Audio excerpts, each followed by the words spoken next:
Bonjour, donc cette présentation a pour vocation de vous donner les éléments de base qui vous permettront de définir la définition et la résolution nécessaires pour imprimer une photo dans le format que vous souhaitez, et on va traiter un cas particulier qui est d'imprimer des photos dans un format 60-90 pour une exposition. Donc, je vais commencer par vous donner les notions de base, hein, de manière très simple. La définition, ce qu'on appelle la définition d'une photo, c'est la taille en pixels de la photo ou de l'image. Et cette définition en pixels, elle est intangible, hein, vous prenez votre photo et c'est une donnée de base. Et ensuite, il y a une deuxième notion qui est la résolution en dpi, dot per inch, donc en nombre de points par pouce. Euh, donc cette résolution, c'est ce qui va être nécessaire pour imprimer une photo. Alors pour imprimer une photo de bonne qualité, on dit qu'en imprimerie, il faut environ 300 pixels par pouce, mais je vais vous montrer que c'est pas forcément nécessaire dans tous les cas. J'ai donné ici l'exemple d'une rose, hein, où on regarde les propriétés sous Windows et on voit que cette photo a une définition en pixels de 5220 par 3480 avec une résolution de 240 pixels par pouce. La profondeur de couleur est de 24 parce il y a trois couleurs de base avec une profondeur de 8 bits par couleur. Donc on va passer au deuxième slide.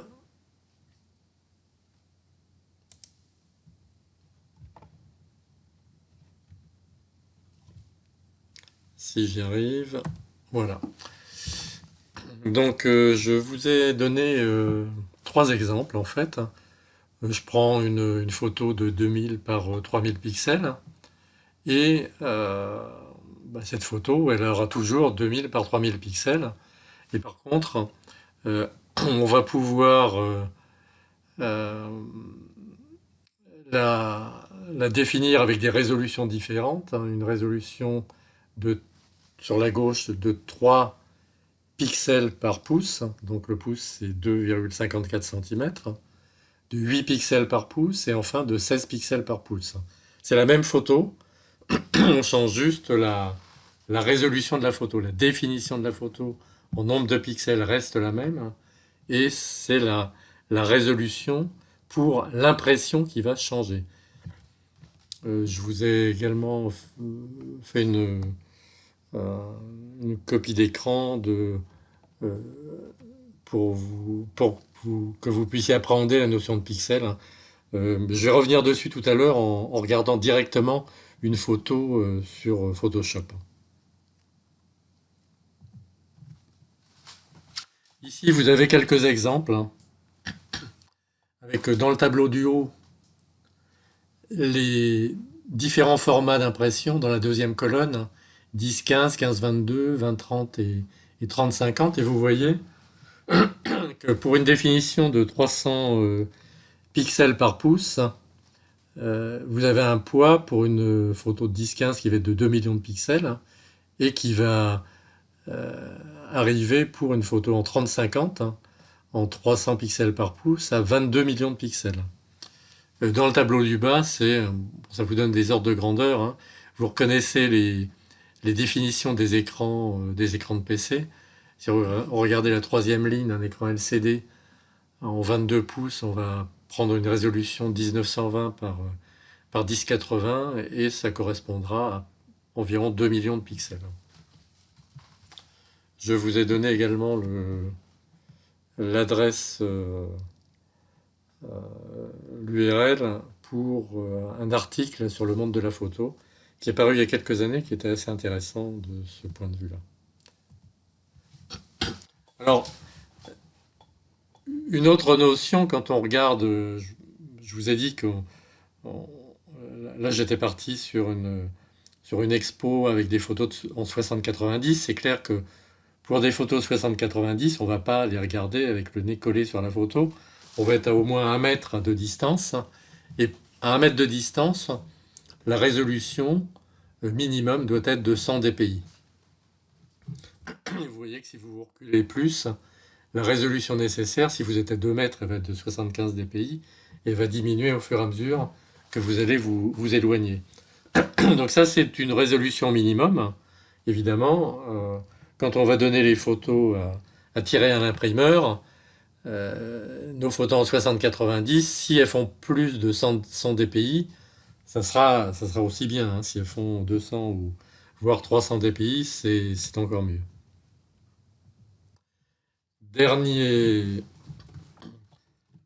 dernier tableau de mon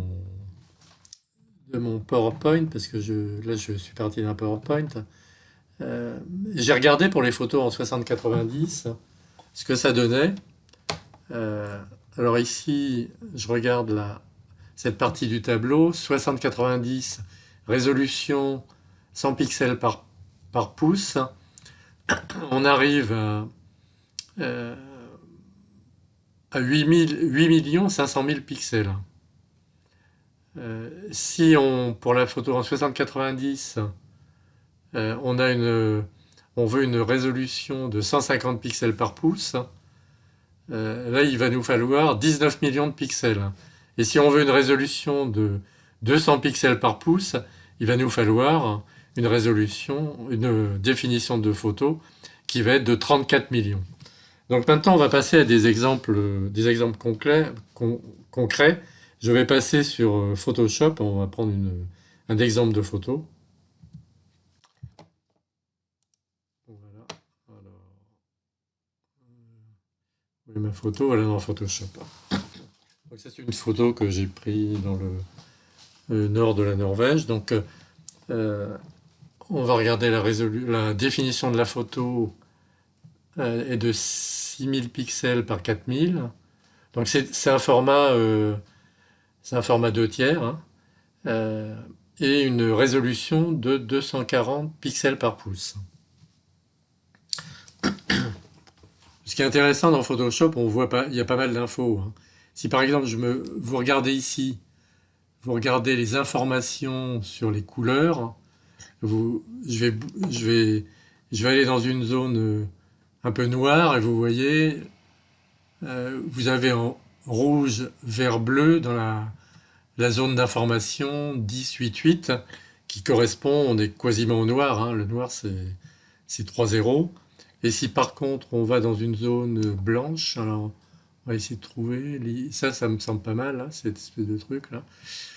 Là on a 227, 229, 235 qui, alors que le blanc complet c'est 255, 255 et 255. Donc juste pour vous montrer les informations qu'on peut avoir dans Photoshop, euh, je vais aller regarder sur la taille de l'image.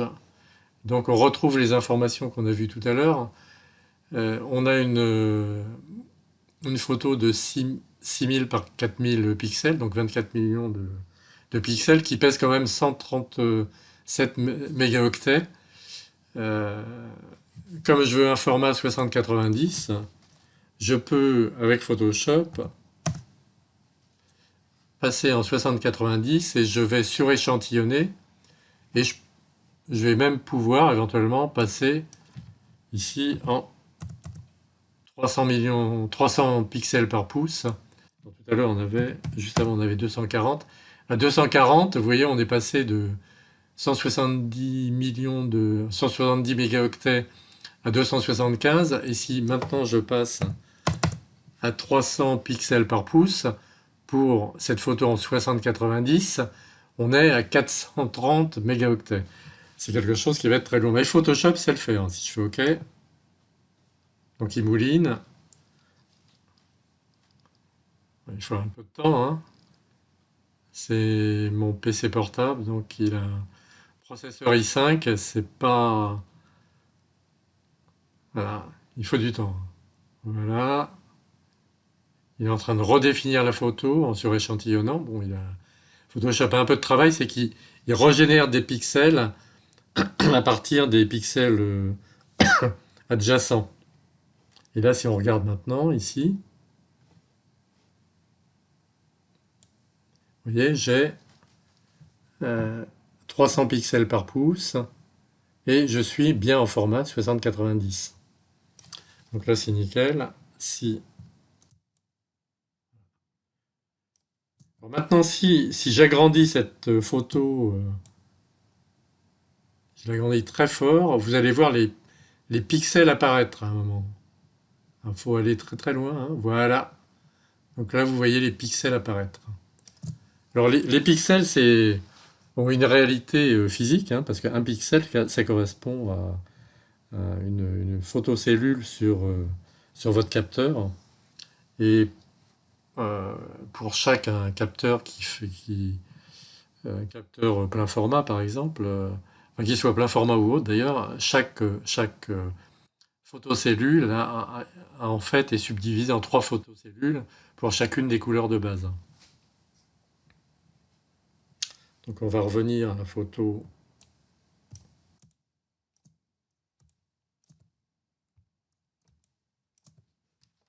Il ne veut pas. Donc voilà.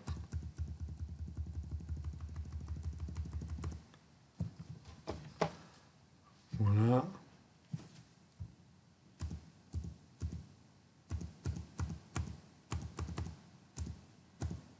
ma photo initiale.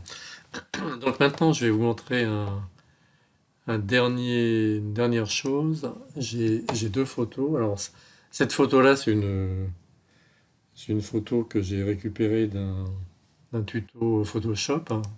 Donc on va regarder avec l'outil Windows, hein. Donc, avec l'outil Windows, vous avez déjà pas mal d'infos. Si on va dans Détails, vous avez donc le nombre de pixels, la résolution, et puis vous avez même des informations sur la prise de vue, donc l'appareil, euh, l'ouverture, le temps d'exposition, la sensibilité ISO, donc il y a pas mal de choses. Euh, si je vais sur cette photo-là, alors cette photo-là, je l'ai récupérée sur un site web.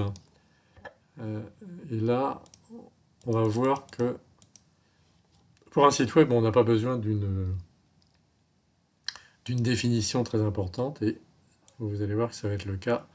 Là, on a une photo qui fait 290 par 194 pixels et une résolution de 96 pixels par pouce. On dit que pour un écran, 72 pixels par pouce, c'est suffisant. Donc vous voyez, on n'a pas besoin d'une définition très importante ni d'une résolution très importante pour l'affichage web.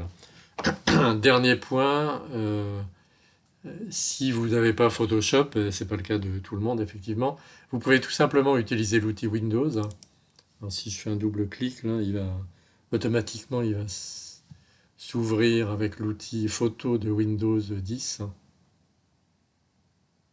Voilà. Et avec l'outil photo de Windows 10, alors vous pouvez évidemment avoir des infos sur des informations sur le fichier, hein.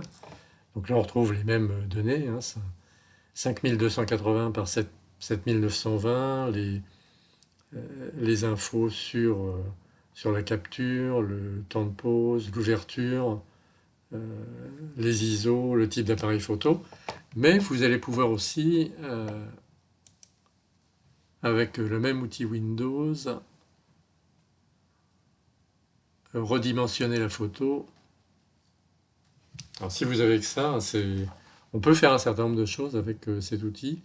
Alors vous pouvez euh, convertir la photo en une photo un peu moins lourde, 2 mégapixels, pour l'envoyer dans des messages ou pour un affichage, ou bien faire avoir comment, faire un redimensionnement un peu à la carte, et avoir une très haute définition. Donc ça, vous pouvez le faire avec l'outil photo.